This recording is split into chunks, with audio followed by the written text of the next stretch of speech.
La Inquisición fue un elemento imprescindible para la unidad nacional española. Como tal, fue utilizada por los reyes católicos, por Carlos I en su lucha contra los comuneros, como control de la literatura antiespañola, y hasta el duque de Lerma, no precisamente por interés patriótico, sino por interés político, azuzó la Inquisición contra el padre Mariana por la edición de su obra De Mutatione Monete, en la que criticaba la emisión masiva de moneda. También fue usada para combatir el contrabando. Otro ejemplo claro es que acabó incluyendo en el índice obras como la brevísima de Bartolomé de las Casas, no porque fuese contra la religión, la obra fue apoyada por la monarquía española, sino por el uso que se hacía de ella a nivel internacional manifiestamente dañino para España. En propiedad, la Inquisición vinculaba en un mismo paquete administrativo los tribunales de los reinos de la Corona de Aragón, los de Barcelona, Valencia, Zaragoza, Mallorca, Cerdeña y Sicilia, más el Tribunal de Logroño, que comprendía el área geográfica de Navarra y País Vasco. Nápoles, pese a los reiterados intentos de implantación, no llegó jamás a formar parte de la Inquisición española, sino de la apostólica, de Roma. Los monarcas españoles ven en la unidad religiosa la garantía de la paz para España. Por ello se perseguirá a los disidentes como elementos subversivos del orden social establecido. Así, la respuesta a si la Inquisición es un tribunal político, la respuesta forzosamente debe ser afirmativa, tan afirmativa como cuando la misma pregunta se efectúa sobre el Tribunal Constitucional. De hecho, ambos tribunales cubren una misma función con objetivos radicalmente distintos, por supuesto, pero en definitiva una misma función. De hecho, la legislación generada por la Inquisición abarcaba ámbitos bien distintos y no tienen siempre su origen en el Tribunal del Santo Oficio español. Las primeras prohibiciones se establecen contra los clérigos prestamistas en el canon 20 del Concilio de Elvira del año 300 y en el canon 17 del Concilio de Nicea de 325. Por otra parte, durante todos los siglos y muy especialmente en el XV, era clamor generalizado la necesidad de una reforma drástica de la moralidad de gran parte del clero. Las relaciones ilícitas entre clérigos y mujeres, amancebamiento, eran un escándalo que no podía seguir.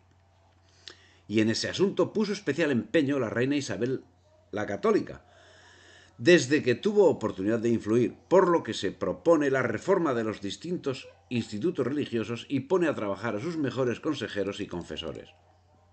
La joven reina Isabel se encuentra a la cabeza de una sociedad rica en vitalidad y energía, pero debilitada por conflictos internos y por la administración poco diligente de sus predecesores.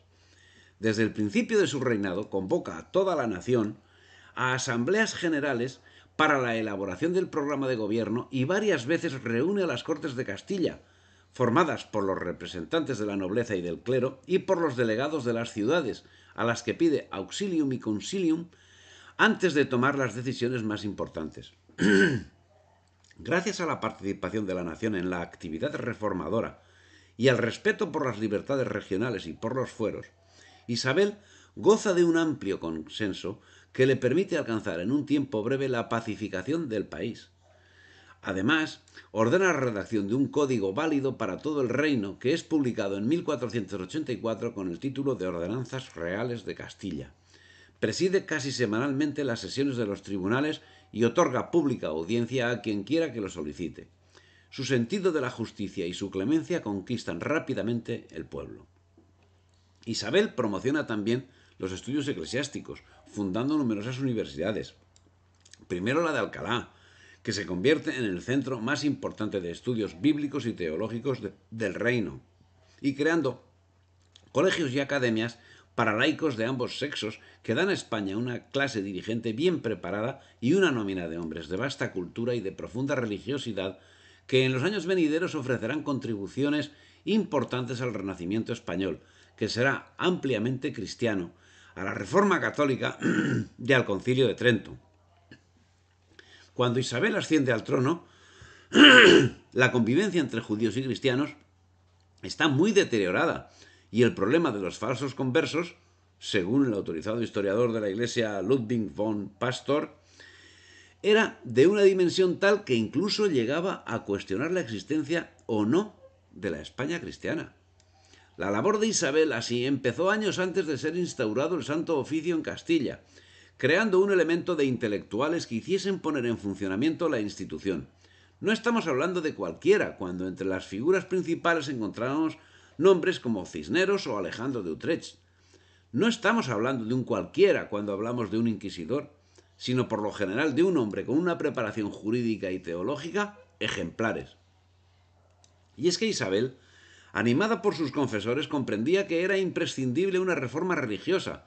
Por ello, los reyes impetraron que de Alejandro VI en 1494 una bula confirmada después por Julio II para reformar todas las religiones de su reino, sin exceptuar ninguna y nombrando reformador a Cisneros, el cual, uno a uno, recorrió los monasterios, quemando sus privilegios como si se tratase del Corán,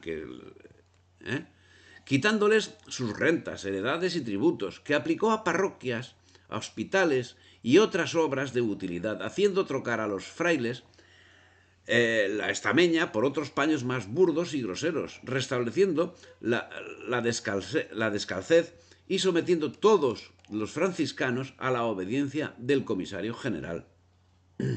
Sujetó así a la observancia y a la clausura casi todos los conventos de monjas. A las demás religiones no podía quitar las rentas que tenían en común, pero sí lo que tenían en particular, y así lo hizo, a la vez que ponía en todo su vigor las reglas y reformaba hábitos, celdas y asistencias al coro.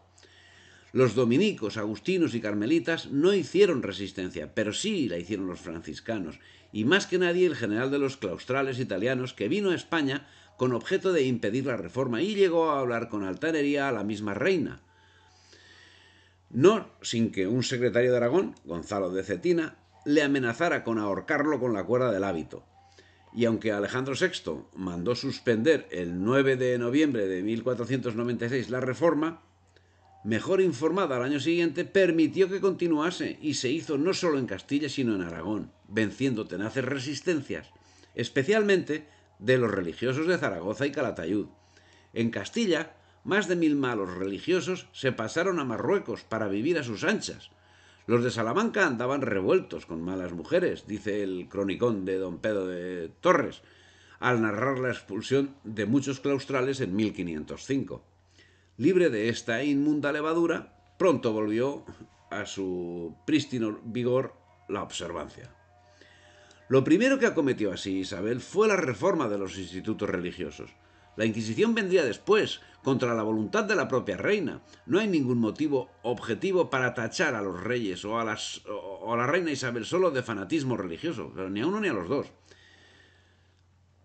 Por otra parte, en lo que hace referencia a la nacionalidad de las personas, la religión era un elemento de primer orden. En la Edad Media, la religión condicionaba la vida social, era una señal de identidad comunitaria, hasta el punto de que todo disidente era extranjero por esta sola circunstancia.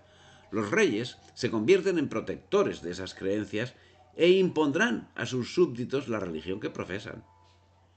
Y es que, frente a lo que el buenismo quiere dar a entender, en la España de la Edad Media existían tres conceptos irreconciliables: el Islam, el judaísmo y el cristianismo. Es verdad que las relaciones entre aquellos tres espacios civilizadores nunca fueron perfectas y que la violencia era la que por lo general determinaba las relaciones entre unos y otros. Más que modelos de convivencia, allí se determinaron espacios de dominación en los que concretas y coyunturales estrategias políticas imponían tiempos de mayor o menor nivel de convivencia. El siglo XV era, así, un siglo sumamente convulso en las relaciones interreligiosas, un siglo convulso que era la desembocadura de un siglo no menos convulso cual fue el XIV. Dadas las circunstancias y teniendo en cuenta lo que acabamos de señalar en lo que toca a la nacionalidad de las gentes, que venía determinada por la adscripción religiosa, no solo en España, sino en todas partes. Los reyes pretendían acabar con un problema de esencia política, la existencia de herejes en sus reinos o de súbditos de distintas religiones. Los monarcas esperaban de ellas la eliminación del judaísmo y la integración de los conversos en la sociedad española. Eran muy conscientes los reyes de la honrada fe cristiana de muchos de sus súbditos. Por ello demoraron la creación de la Inquisición. Finalmente, el ardor popular que veía reunificada la patria después de tantos siglos de haber sido rota por la asonada árabe, exigía una unidad también en lo espiritual, y el arma para conseguirlo no podía ser otra que la Inquisición, institución que estaría por encima de todos los derechos particulares de reinos y poblaciones. La Inquisición resultó ser un elemento esencial en la unificación del derecho procesal español, que venía a consolidar la reforma de los institutos religiosos llevada a cabo. Hemos hablado ya del gran desorden moral que existía en las órdenes religiosas de toda Europa en los siglos inmediatamente anteriores a la instauración de la Inquisición moderna. Pero ahora, el confundir a nuestros frailes después de la Reforma con los frailes alemanes del tiempo de Erasmo arguye la más crasa ignorancia de las cosas de España.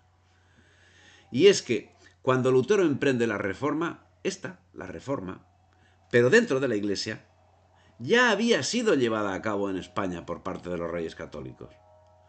Los alborotos, en las últimas décadas del siglo XIV y en las primeras del XV, eran constantes.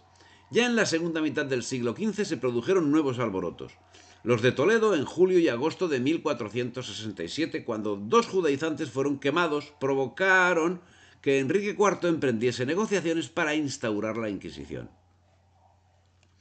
Los de Córdoba, en 1473, en que solo salvó a los conversos de su total destrucción el valor y presencia de ánimo de don Alonso de Aguilar.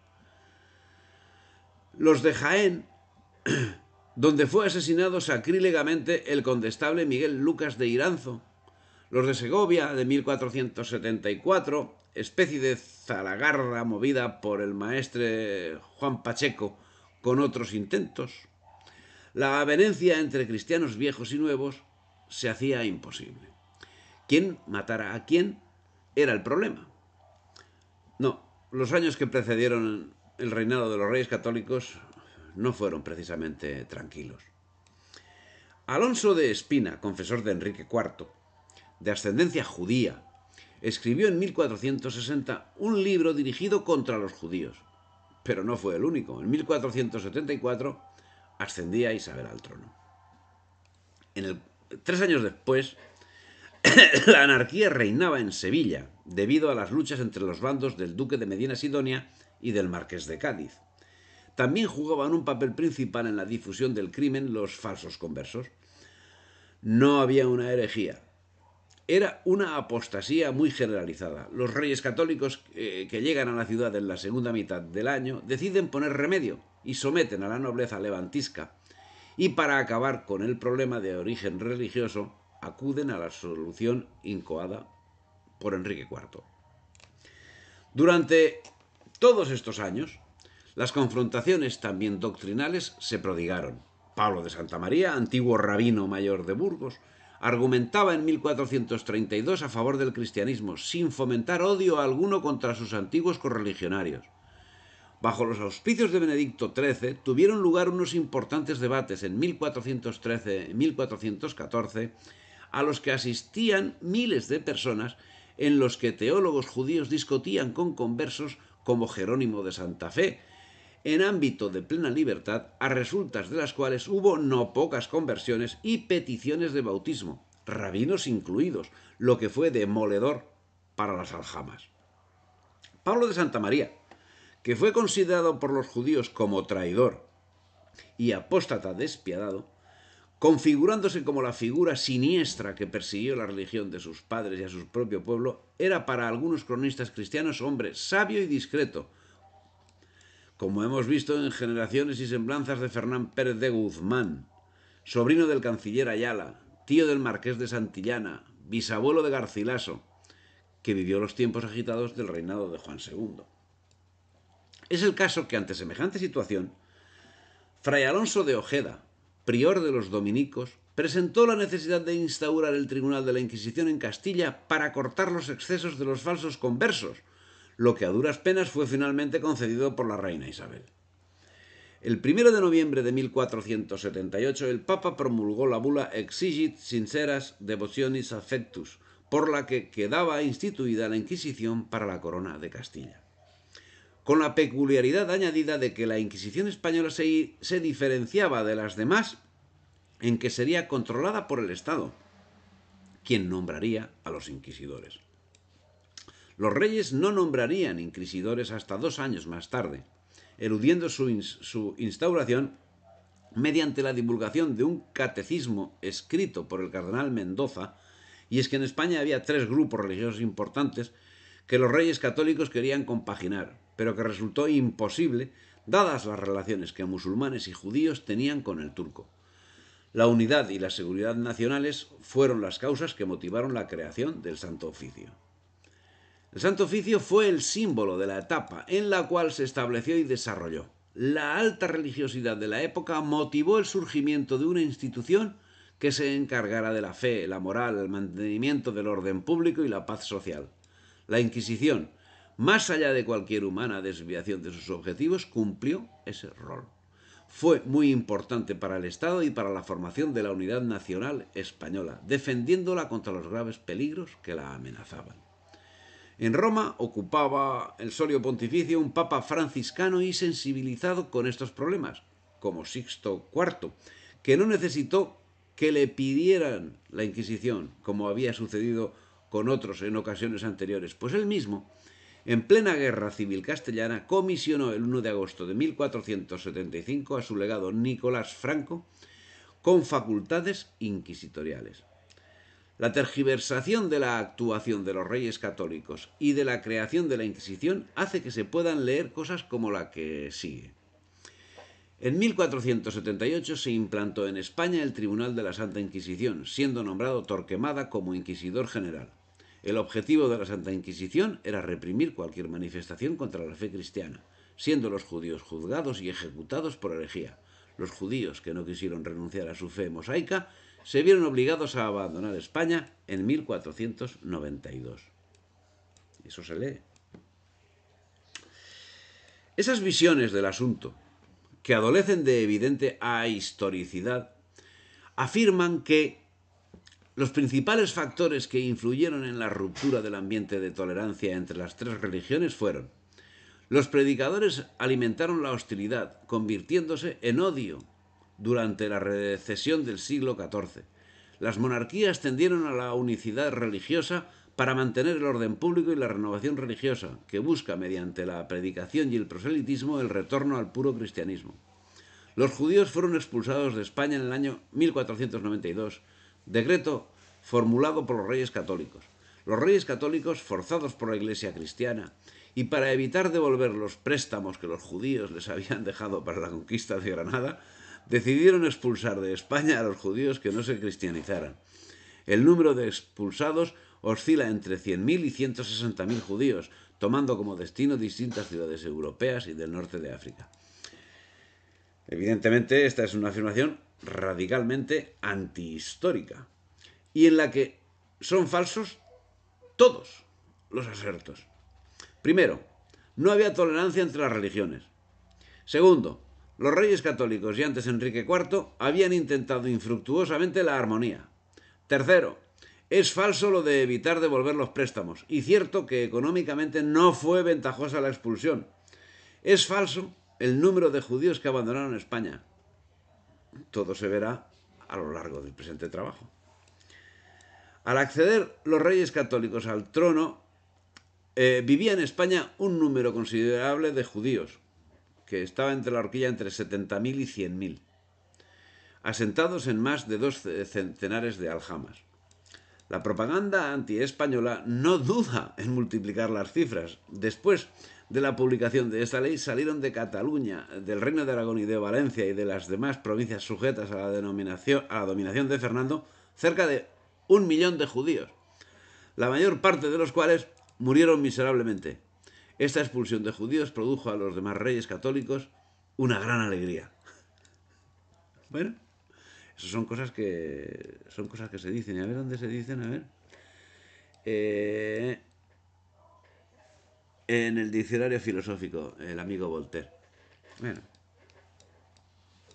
el amigo Voltaire. Veamos, bueno, pues Voltaire que cada cual saque su conclusión. Dice, o sea, en todos sus relatos, el tono que Voltaire empleó para referirse a la Inquisición oscilaba entre la ironía y la indignación, pero reproducía una y otra vez el mismo esquema denigratorio contra la acción inquisitorial, injusta, contraria a las leyes divinas, naturales y humanas, inhumana y corrupta. En su ensayo sobre el espíritu de las naciones, Voltaire apunta a una razón caracteriológica particular de los españoles para haber creado y permitido la Inquisición y relaciona el impacto inquisitorial con el retraso cultural español. Aún es menester atribuir al Tribunal Inquisitorial esa profunda ignorancia de la sana filosofía en que las escuelas españolas se hallan sumergidas, mientras Alemania, Inglaterra, Francia e incluso Italia han descubierto tanta verdad y ampliado la esfera de nuestro conocimiento. Bien. Y tenía la desfachatez de soltar semejante exabrupto refiriéndose al momento cumbre de todas las artes, el siglo de oro español. Para el comentarista Páramo, que escribía a finales del siglo XVI, los herejes representaban una amenaza no solo para la religión, sino para el Estado. Hasta bien entrado el siglo XVIII, por lo menos, era muy difícil admitir que en un Estado coexistieran súbditos de distintas religiones. Católicos y protestantes comulgaban de aquellas opiniones, y también los judíos allí donde disponían de cierta autonomía.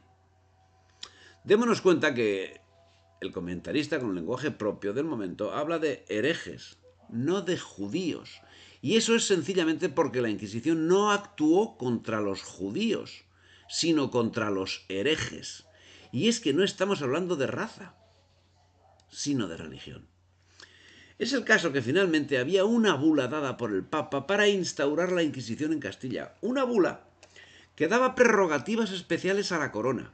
Prerrogativas que, al no existir documento que nos indique el porqué de las mismas, abre la puerta de la especulación. Castilla no había querido instaurar la Inquisición. El papado pugnaba porque se instaurase y, por supuesto, no faltaba en el reino defensores de la medida, principalmente judíos conversos. ¿Es posible que las características especiales de la bula que instauraba la Inquisición en Castilla hubiesen estado motivadas con el objeto de que fuese admitida la institución en el reino? Puede. Y puede que la voluntad de no instaurarla propiciase que los reyes demoraran 2 años su ejecución. Y es que, como la reina no tenía inclinación a la novedad, hizo suspender la ejecución de la bula hasta ver si el mal que se había referido podía remediarse con medios asaz suaves, dice un relator del momento. Pero finalmente se instauró porque los reyes católicos no hicieron más que anticipar una tendencia general europea, considerar que todos sus súbditos debían tener las mismas características culturales y jurídicas. En la sociedad de su tiempo, ello suponía la unidad de la fe. Lo que hoy podemos conocer como alarma social era evidente en el momento, y el instinto de propia conservación se sobrepuso a todo, y para salvar a cualquier precio la unidad religiosa y social, para disipar aquella dolorosa incertidumbre en que no podía distinguirse el fiel del infiel ni el traidor del amigo, surgió en todos los espíritus el pensamiento de Inquisición. La reina Isabel demoró voluntariamente la ejecución de la bula, y es que incluso tenía simpatía por los judíos, y era conocida porque había prestado ayuda para la construcción de sinagogas pese a la oposición de las autoridades locales. La reina anula la orden del Concejo de Bilbao que prohibía a los judíos la entrada en la ciudad.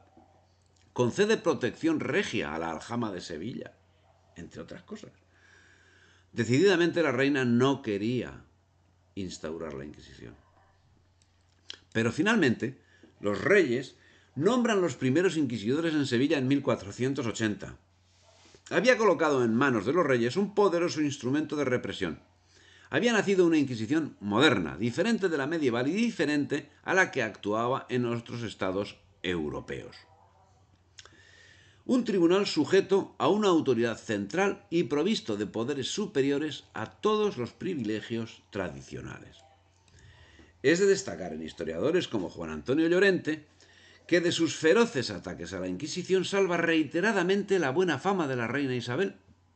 a la que trata de persona de buen corazón y de buen pensamiento ilustrado. Debemos tener en cuenta que el empleo de la fuerza para combatir a los disidentes religiosos ha sido algo corriente en todas las culturas y confesiones hasta bien entrado nuestro tiempo. Basta pensar en la intolerancia de Lutero contra los campesinos alemanes, que produjo decenas de miles de víctimas, o en las leyes inglesas contra los católicos, cuyo número era aún muy elevado al comienzo de la Iglesia anglicana, o en la suerte de Miguel Servet y sus compañeros quemados en la hoguera por los calvinistas en Ginebra. Hay que decir, para ser justos, que ese era el trato normal que se daba en aquella época a casi todos los delitos, y el de la herejía era considerado como el más grave, sobre todo por la alteración social que provocaba. En esto coincidían tanto Lutero como Calvino, Enrique VIII y Carlos V o Felipe II, y fuera de Occidente ocurría algo similar. Las Cortes de Toledo de 1480 acordaron que las aljamas se trasladasen a los guetos, donde voluntariamente se encerraban los judíos. Y en 1481 comenzaba a actuar la Inquisición en Andalucía. Fray Miguel de Murillo y Fray Juan de San Martín de la Orden de Predicadores al frente. Pero el verdugo era la peste, que se llevó por delante a más de 15.000 personas en Sevilla, a las que hay que añadir las de Jerez, Écija, Córdoba y otras ciudades. La peste. Entre ellos, Fray Hernando de Talavera pereció con la peste. Judeoconverso que había sido confesor de la reina Isabel y en ese momento estaba procesado por la Inquisición. Proceso del que fue absuelto, aunque ya había fallecido. La prosecución del proceso tras la muerte no es extraño, sino común por parte del Santo Oficio. No en vano, el proceso inquisitorial no era sino la búsqueda de una confesión, con la esperanza de obtener el perdón. Esas 15.000 víctimas de la peste son las primeras en la contabilidad de los enemigos irracionales de la Inquisición. Y aquel año, desde que cesó la pestilencia, cuenta el historiador, desde que cesó la penitencia, volviéronse los inquisidores a Sevilla e prosiguieron su inquisición hasta todo el año 88, que fueron 8 años. Quemaron más de 700 personas y reconciliaron más de 5.000 y echaron en cárceles perpetuas, que hubo tales, y estuvieron en ellas 4 o 5 años o más, y sacáronles y echáronles cruces e unos sanbenitillos colorados atrás y adelante, y ansí anduvieron mucho tiempo, y después se los quitaron porque no creciese el disfame en la tierra viendo aquello. Las cifras acostumbran a ser exageradas en esos tiempos, tanto en lo referente a los participantes en una batalla como a los muertos, sea en exceso o en defecto, a fin y efecto de causar pavor en el contrario. Como tal, debemos poner entre comillas el número de ajusticiados por la Santa Inquisición y en cualquiera de los casos. Si bien no podemos estar de acuerdo con estos métodos, ello no debe significar ponerse en contra de la Santa Inquisición, porque en definitiva esos eran los métodos aplicados en el momento histórico por todos. Y si a ello nos remitimos, tendremos que convenir que si comparamos los métodos aplicados y el número de relapsos de la Inquisición con los que puede equipararse en el mundo europeo, protestante o onote, o en el lado musulmán, la Santa Inquisición necesariamente deberá ser considerada muy moderada. Y no caben desviaciones de importancia, porque el estricto control documental de la Inquisición lo impide. Y así como permite ver la dimensión del número de relapsos, permite el estudio de otros capítulos. Tal es la meticulosidad del tribunal. La exploración del ramo Inquisición exhibe un fabuloso depósito documental que permite construir novedosas y sólidas interpretaciones acerca del discurso religioso, la ortodoxia y la heterodoxia de la sociedad.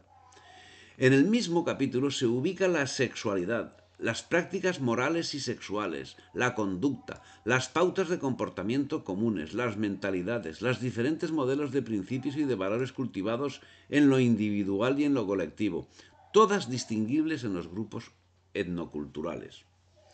La documentación también ayuda a explicar el sentido de la justicia, la utilidad moral y religiosa aplicada en la punición inquisitorial, en la medida que fue una institución que registró minuciosamente sus denuncias, informaciones y procesos. El ramo Inquisición abre las puertas de una inmensa vitrina documental.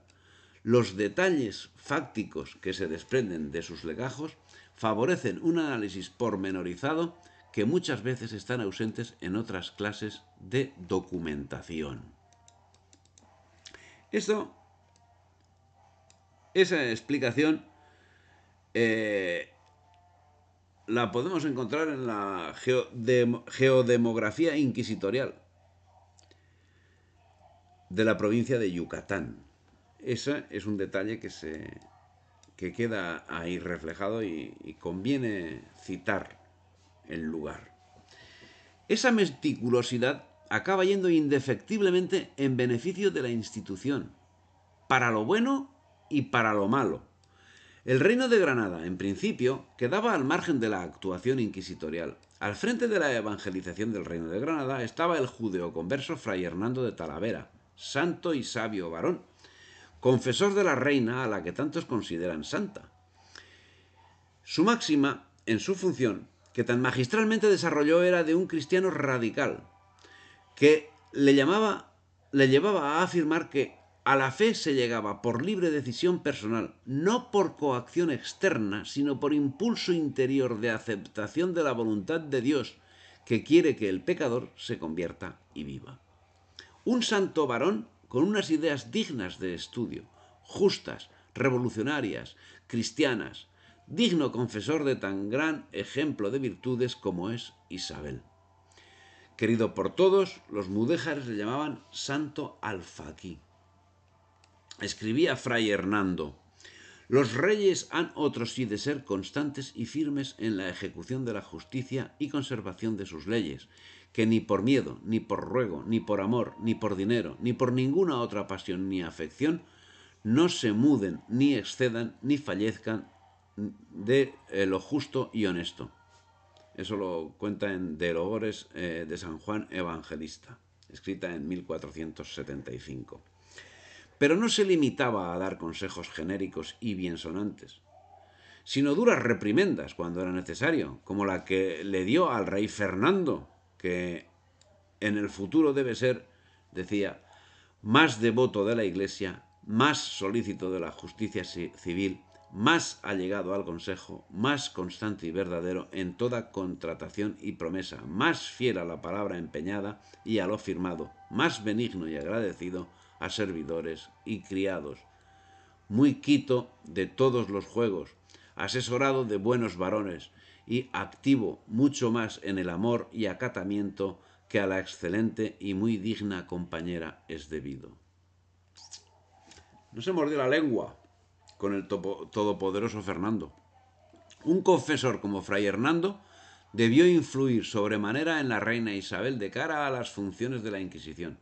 No tanto en el rey Fernando, que le desamparó en el proceso que le abrió el Santo Oficio cuando había fallecido la reina. Un confesor que en su católica impugnación proclama que yerra gravemente el que denuesta a los cristianos nuevamente convertidos llamándolos marranos y marrandíes y mucho más llamándoles herejes. No sin gran ofensa de Jesucristo son denostados y vituperados algunas veces los nuevos cristianos y los descendientes, lo cual es grande ofensa de nuestro Señor Jesucristo, porque los que a su santa fe se convierten, como los santos dicen y aun las leyes civiles quieren, han de ser honrados y muy humanamente tratados. Ni los cristianos verdaderos tienen enemiga ninguna a los cristianos convertidos del judaísmo. Casi la tuviesen, pecarían muy gravemente en ello y no serían verdaderos cristianos. Y si algunos tienen tal enemiga, tiénenla como hombres malos y no como fieles cristianos. Las herejías no solamente han de ser extirpadas, confundidas y corregidas por castigos y azotes, mas, según la doctrina de los santos apóstoles, por católicas y teologales razones. Pero hay conversos que guardan ceremonias y ritos moros o judíos, y estos tales en verdad que en algunos casos deben morir, como largamente lo dispone el derecho canónico y también el derecho civil. Pero las denostaciones de los conversos no eran promovidas por los cristianos viejos, sino por los judíos. Así, los que eran conocidos como marranos, de Maharam, cosa prohibida, por los cristianos eran conocidos como anusim, forzados, por los judíos, que los trataban de manera distinta que la que aplicaban a los judíos conversos por voluntad. En el servicio de la sinagoga se abrió camino una plegaria especial con la que se imploraba la protección divina para todos los de la casa de Israel y para los forzados, anusim. En cualquier caso, parece que la acepción marrano proviene de la designación que los judíos daban a quienes abandonaban su religión. Posteriormente llegaría la asimilación de marrano a cerdo. Los racistas afirman que los judíos siguen siendo judíos aunque se bauticen, del mismo modo que un negro bautizado no se convierte en blanco. Por lo tanto, el marranismo, se judaice o no, es sólo la transformación del judaísmo público en judaísmo secreto, lo que le otorga mayor peligrosidad al hacerse más dificultosa su detección. Realice o no las ceremonias y ritos hebreos, en rigor de todo judío, judaiza porque no puede dejar de actuar como judío. La aplicación del término marrano a todos los conversos sin distinción reflejó esta realidad. Bueno, eso lo dice Federico Ribanera Carles. Judíos, conversos, víctimas o victimarios de España. Bueno, es una opinión, desde luego, nada cristiana ni nada española. Una realidad que se ve manifiestamente negada por la realidad de la ingente cantidad de personajes que trufan la historia de España y que desde el mismo Fernando el Católico llevaban sangre judía. La Inquisición no entendía de sangre, sino de sentimiento. Y si en algún momento llegó a exigirse estatuto de limpieza de sangre, aparte de no tener explicación, tampoco se llevó a rajatabla en toda la institución ni en todas las instituciones del Estado.